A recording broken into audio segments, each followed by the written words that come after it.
This is Manchester Road in Ashton Under Lyne, Greater Manchester. It's closed this morning due to this, a devastating fire at a 5G tower. Police and firefighters were called to the site at 4:10 a.m. on the morning of Sunday the 3rd of November to tackle the blaze. The road is still closed now, well into the afternoon, and crime scene units are at the scene collecting evidence. I saw them collect bags upon bags of the stuff too. Blazes like this are unfortunately somewhat more common occurrences these days, and in my opinion, this was started deliberately.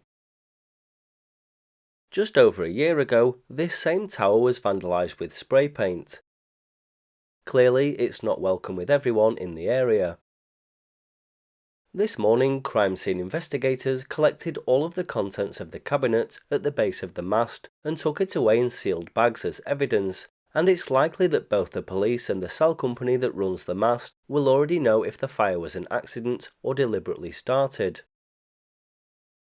Mobile phone masts and their supporting equipment are carefully engineered pieces of infrastructure and are produced to a high specification to ensure that failures that could result in fires don't occur. That's why we very rarely hear of a tower just spontaneously combusting. It really doesn't happen, or at least not often. Mobile phone masts are classed as critical infrastructure, and the law takes incidents like this extremely seriously. The mast being out of service could hamper life-saving communications such as 999 calls. Damage like this costs hundreds of thousands of pounds, and while it may be considered small change to the cell companies, it means that in the meantime there could be a long service downtime. A temporary mast may be erected, but it could be weeks or months before a replacement is installed permanently.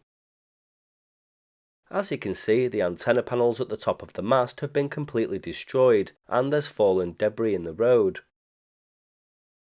Amongst this debris is coaxial feeders that run up the mast and plug into the antennas at the bottom, and these have melted away completely and fallen to the ground. When incidents like this happen, the police uses various techniques to track down the culprits.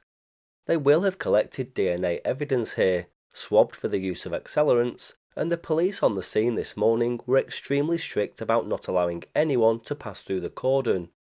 This indicates that a fingertip search for evidence may have or will soon take place.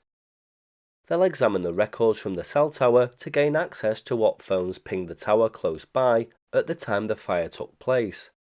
It's likely that if somebody was responsible, their phone pinged the tower and it'll be logged.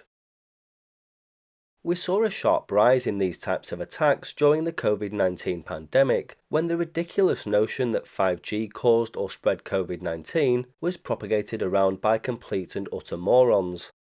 Spurred on after reading delusional rants and theories about 5G online, they took to the streets to do something about it.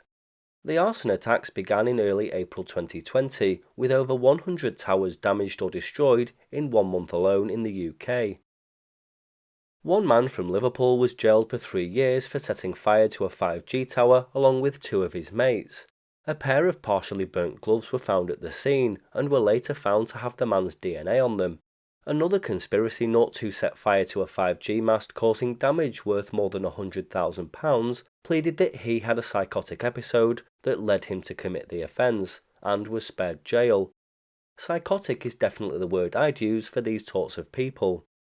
In January 2024, courts jailed a Texas man over in the States who set fire to approximately 22 cell towers. He got 6.5 years in prison. And as recent as June this year, 4 masts in Belfast were targeted in a 48-hour spate of attacks.